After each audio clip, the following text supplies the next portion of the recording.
Hello lovelies, I'm Love Angel and I'm here to give a quick review and my opinion on the latest update that was introduced to the game.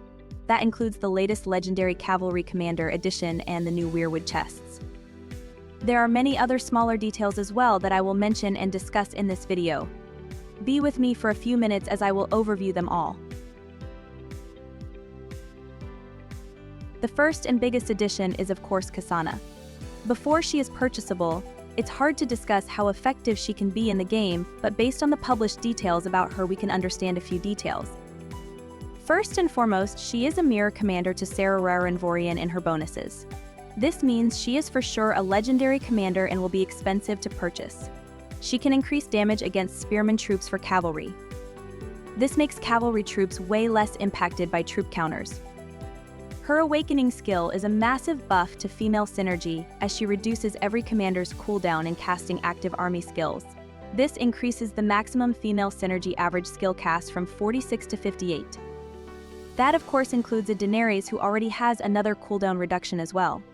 In addition, these skill casts will be all earlier in the fight, causing more harm to the enemy and less damage from them, and it can maximize the Sinel bonuses earlier in the fight.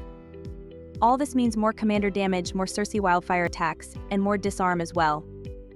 Then there is the other part of her skill which makes entire females silenced for 2 seconds at the start of the fight, and then does an attack similar to Salma's skill. This means she can't be used alongside Salma very likely as she silences commanders and renders Salma useless.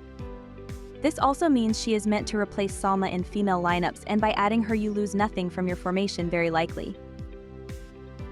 All that being said, people seem to have conflicting reactions to this addition. Let me elaborate on why.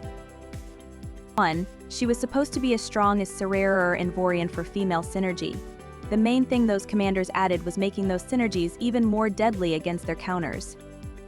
Vorian setups are seen to win with a huge margin against female synergies, and Sarah setups are very strong against bleed setups.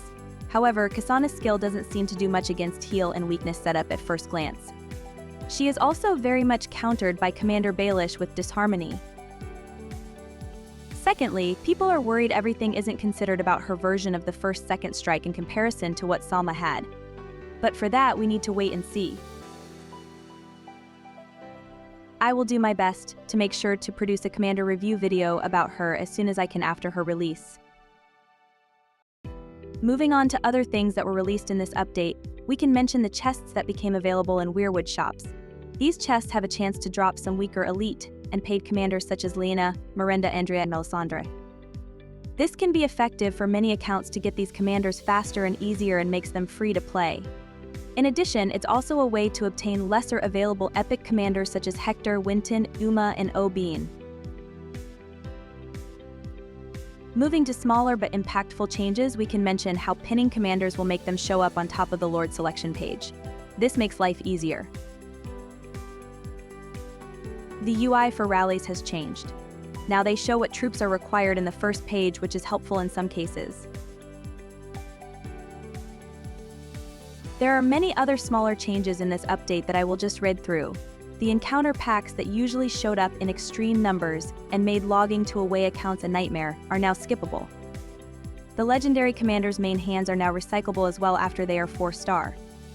There were changes applied to notification settings and filter options. Rookery protection requests from accounts with less than 100 million power can be ignored now in opposition to the 1 million from before. Now there are limits applied to people joining alliances from newer kingdoms.